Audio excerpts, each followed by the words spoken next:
Mari bernostalgia dengan skuad juara AFF U22 tahun 2019 dengan Coach Indra Shafy dan saat ini memegang lisensi kepelatihan tingkat License Pro. Sebelumnya Indra Shafy membawa Indonesia menjadi juara AFF U19 Championship di 2013 dan ini menjadi gelar keduanya yaitu juara AFF U22 2019. Di tahun yang sama Indra Shafy juga mendapatkan silver medal untuk SEA Games. Ada 29 pemain yang diajak ke TC namun hanya ada 23 pemain yang akhirnya resmi didaftarkan. Ini adalah 3 goalkeeper kita. Yang pertama adalah Awan Seto dari Bayangkara FC, Satria Tama dari Madura United, dan M. Riyandi dari Barito Putra. Ini merujuk pada klub mereka pada saat itu. Di posisi center back ada 4 pemain. Nur Hidayat Haji Haris yang saat itu lagi dipinjamkan ke Bayangkara FC, Rahmat Irianto di Persebaya, Andi Setio dari PS Tira Persikabo, dan Bagas Adi dari Bayangkara FC. Lanjut di posisi fullback ada Asnawi dari PSM Makassar, Firza Andika dari AFC Tubize, Fredian Wahyu dari PSMS Medan, dan Samuel Simanjuntak atau Samuel Kristensen dari Sriwijaya FC.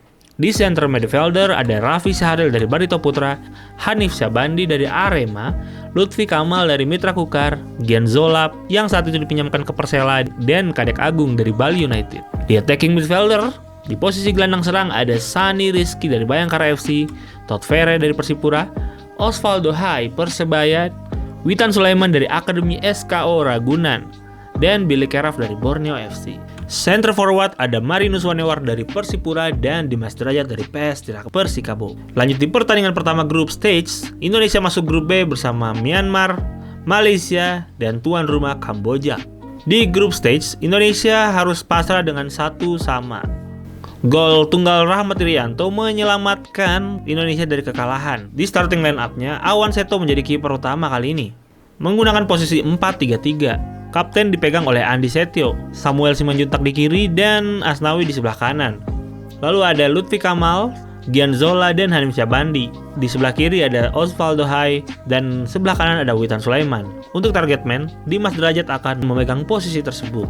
Di pertandingan kedua, Indonesia lagi-lagi gagal menang karena kebobolan di menit-menit akhir. Kali ini kipernya adalah Satria Tama dengan komposisi back yang sama dengan pertandingan sebelumnya. Lalu Raffi Syahril yang main sejak awal menggantikan Hanif Syabandi, dan Billy Keraf yang udah main sejak awal di posisi sayap kanan. Di babak kedua, Witan masuk sebagai super sub dan langsung mencetak gol di menit ke-77 dan membawa Indonesia memimpin sementara saat itu. Gian Zola kembali diganti oleh Todd Ferre dan Marinus kembali diganti oleh Dimas Derajat. Indonesia gagal menang lagi. Di pertandingan terakhir di grup ini melawan tuan rumah Kamboja, Indonesia berhasil menang telak dengan 2-0 dengan brace yang diciptakan oleh Marinus Wanewar. Kali ini, posisi center back digantikan oleh Bagas Adi dan menjadi kapten, dan Nur Hidayat Haris. Untuk pertama kali Sani Rizky menjadi starter line up dan masuk ke posisi tengah, menggantikan posisi Hanif Syabandi, dan Marinus menjadi pemain inti yang main sejak awal.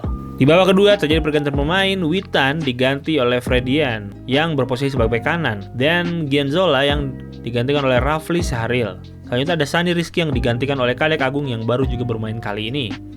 Indonesia akhirnya keluar sebagai runner-up grup di bawah tuan rumah Kamboja dengan perolehan 5 poin, mengalahkan Malaysia dan Myanmar. Di semifinal, Indonesia kembali turun dengan formasi ternyamannya. Formasi ini adalah formasi yang sama dengan formasi kemenangan mereka saat melawan Kamboja. Dalam pertandingan ini terdapat 5 kartu kuning, cukup sengit. Indonesia memenangkan partai semifinal dengan gol tunggal lewat tendangan bebas Lutfi Kamal. Dengan masuknya Rahmat Irianto menggantikan Witan, maka kami meyakini kalau Lutfi Kamal berganti posisi menjadi sayap kanan dan Rahmat Irianto menjadi defensive midfielder. Di partai final, Indonesia kembali dengan formasi ternyamannya, sama sekali tidak ada perubahan. Dengan formasi 4-3-3, Indonesia berhasil menjadi juara AFF U22 dengan gol dari Sani Rizky dan Osvaldo Hai.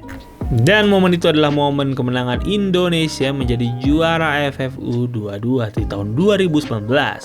Momen apa yang paling kalian ingat dari AFF ini? Komen di bawah. Subscribe channel Hiperbola untuk menunjukkan dukungan kalian terhadap channel ini. Terima kasih sudah menonton, dan sampai jumpa di episode selanjutnya. Kalian juga bisa follow kami di TikTok dan Instagram untuk informasi sepak bola lebih cepat dan lebih ringkas.